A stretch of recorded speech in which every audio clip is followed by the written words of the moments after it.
Hi guys, this is Dr. Shah, and this is a quick video about how COVID-19 actually makes people sick, what doctors like to term the pathophysiology of the disease. So it's important to know about this, I feel, because you're hearing a lot about COVID and people getting sick, and some people don't get sick, and it's important to understand why. And this way you can also understand the treatments, and you understand why people even need to be put on ventilators because of it. I think there's a lot that people really don't know, and it gets confusing over time, and this will help you understand the disease process a little bit better.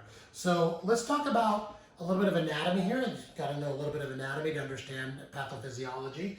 This is your respiratory system, and I think everyone knows that your respiratory system starts up here in your mouth and your nose, and this is where the respiratory droplets from other people get inside of you, right? So if you're around someone who's coughing on you or sneezing on you or breathing in your general vicinity, that's where you have to social distance, right? So they can't even breathe in your general vicinity. But if they are close to you and they have COVID, this is going to get inside of you because you're going to breathe it in. That's how COVID gets inside of you, is through the mucosa of your respiratory passages, mostly in your nose and your mouth. This is why we ask people to wear masks, because the less respiratory secretions come out of you, the less of these droplets come out of you, the less you risk other people getting them inside of themselves through your respiratory system up in your nose and your mouth. Anyway, so then what happens is it goes down into your trachea, and your trachea then branches out into all these little branches. Your trachea is kind of like this big, but then it gets smaller and smaller and smaller as it branches out into your right and your left lung. And then you have these bronchi, which are the smaller branches of the trachea, and then it just keeps going smaller and smaller and smaller until they get like microscopic.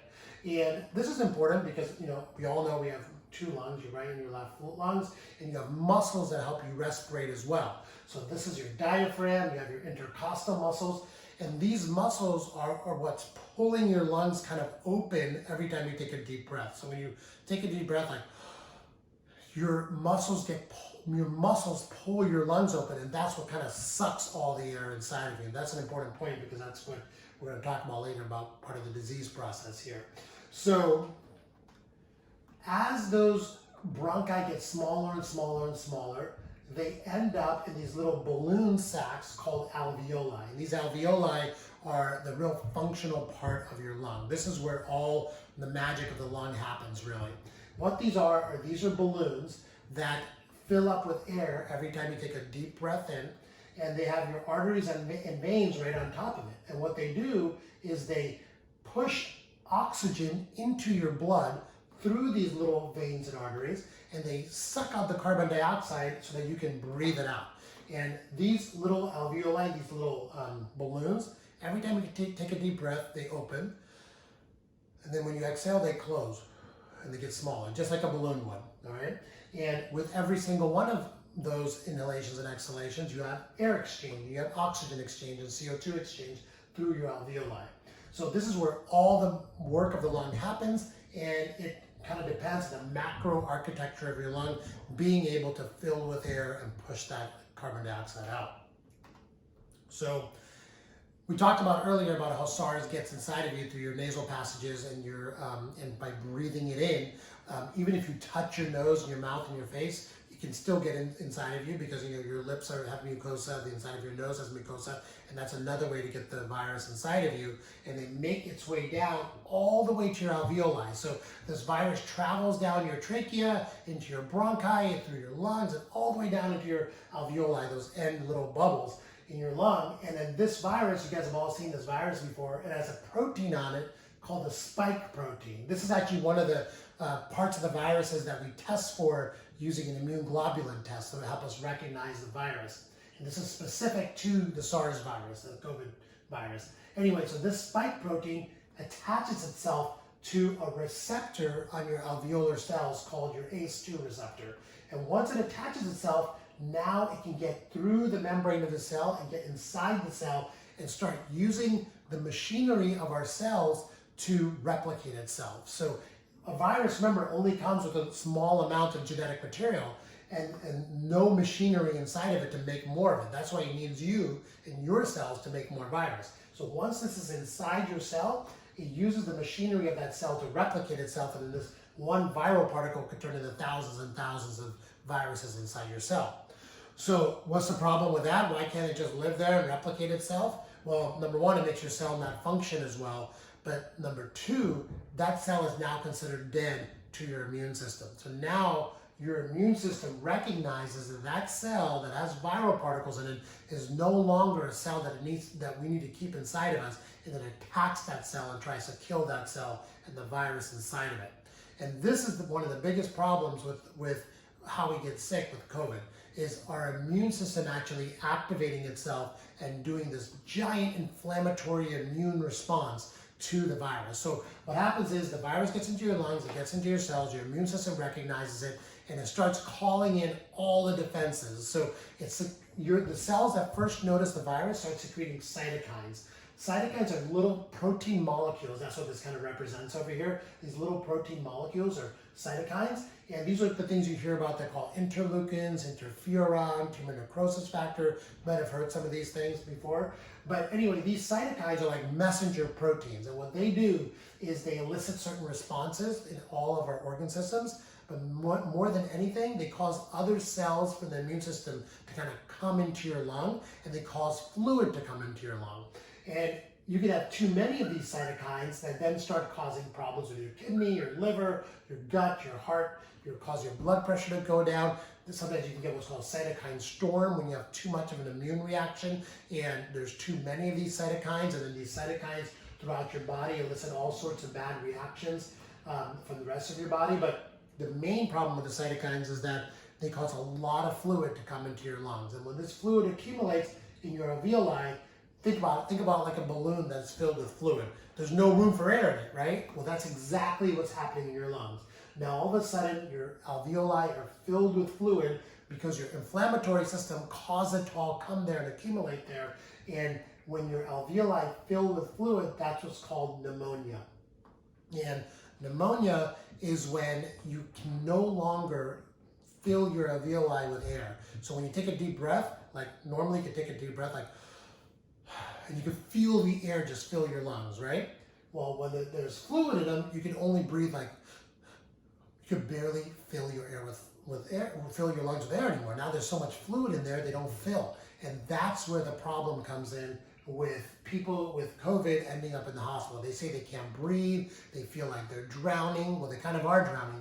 Their lungs are filled with fluid, not from like being in a pool and going in through the trachea, but from the surrounding tissue, all the fluid coming in due to this inflammatory response.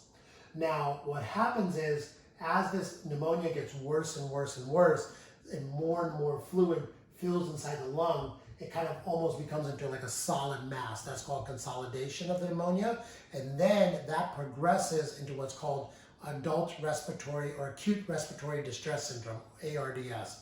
That's when someone is in a lot of trouble. There's too much fluid in their lungs and now they cannot breathe, and they would do what's called, what happens is they're trying so hard to breathe that they just run out of energy and they get tired out.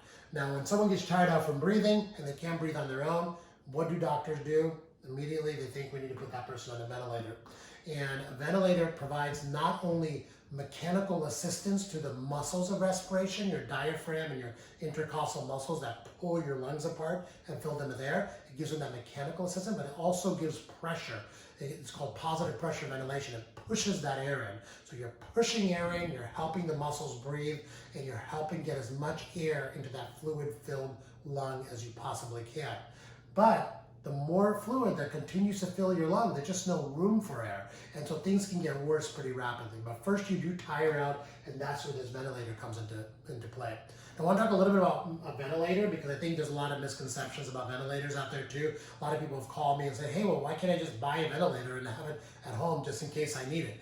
It's nowhere near that easy. You need a specialized team of people that really understand the pathophysiology of lung disease and how the mechanics of this ventilator works, and just, there's so much complexity to this, and understanding exactly how a ventilator works. And there's so much actually mathematical formulas about pressure and air and how it travels through the lungs, etc., that you have to take into account when you're putting someone on a ventilator.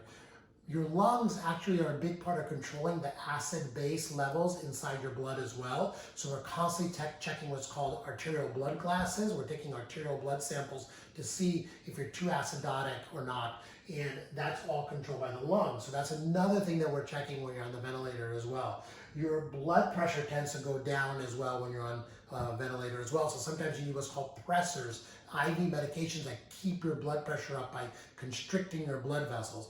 It gets really, really complicated. You need really, really smart people to manage this thing. It's not just a machine that can work on its own. It needs to be adjusted second by, minute by minute sometimes, or hour by hour. We're constantly checking this thing. We're constantly making sure the settings are correct, blood gases are correct, and everything is optimized. Otherwise, things can get really bad really quickly. So ventilator is not just an easy machine that we hook people up to. You need to be intubated. That's a tube going down your throat. Even just that has a ton of complexity to it. And then you're connected from that tube going down your throat to this machine. And of course, you can't be awake when this tube is down your throat. It's very uncomfortable. So you need to be sedated as well. So now you're on IV medication. Some people call it like a medically induced coma, which is kind of true. You're not conscious when you're on a ventilator as well, and all that needs to be managed. So the reason I'm telling you this is because this is very complex, and it requires a lot of medical providers to manage a person that's on a ventilator, and that's why we have these people in the ICU. You have to be in the intensive care unit to be managed on a ventilator, and you have at least a nurse on with you constantly all the time, a respiratory therapist who's an expert in ventilator management, and then also a physician who is an intensivist, an expert in ICU care that can manage every body system when every body system is failing, on who is managing you as well. Now, in addition to that, sometimes we call in the cardiologist, we call in the pulmonologist, the nephrologist, because when you're on a ventilator, your lungs aren't the only problem. There's other organ systems that could be failing as well. Your kidneys could fail, your liver could fail. So things could get pretty bad pretty quickly. And we know that once you're put on a ventilator, you're probably going to be on a ventilator for a matter of days. It's not going to be just like a few hours as well. So you end up being in the ICU for a while. So all of this is not going to happen to everybody. So I just don't want to create panic. But this is, I do feel that there's a lot of naivety about how ventilators work and what's going on in the ICU. People don't really know what's going on in the ICU. It is probably one of the most intense areas of the entire hospital. That's what's called the intensive care unit, but that's where people are kind of at their most stress, next to like being in surgery, I guess. And I spend a lot of time in the ICU. I know the level of care, the level of knowledge, and the level of professionals you need in this environment. It's pretty intense.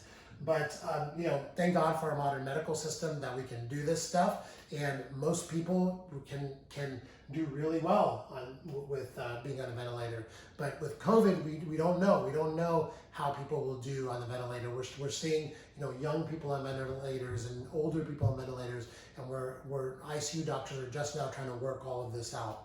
Anyhow, so being on a ventilator is kind of the end result of COVID. And what happens is, this is a CAT scan of your lung. What happens when you're on a ventilator for a long time, and when you have this disease process for a long time, is, for a long time I mean like many days or a week or more, your lung ends up filling with fluid and getting what's called fibrosis. Fibrosis is where the lung tissue just gets filled with this almost solid fibrous material, and now it doesn't even act like lung tissue anymore. Now it's just solid tissue that can no longer exchange air. And of course, we don't want lung fibrosis, because that means the lungs can't function, and that's kind of almost a permanent thing. So this is kind of the end result of it.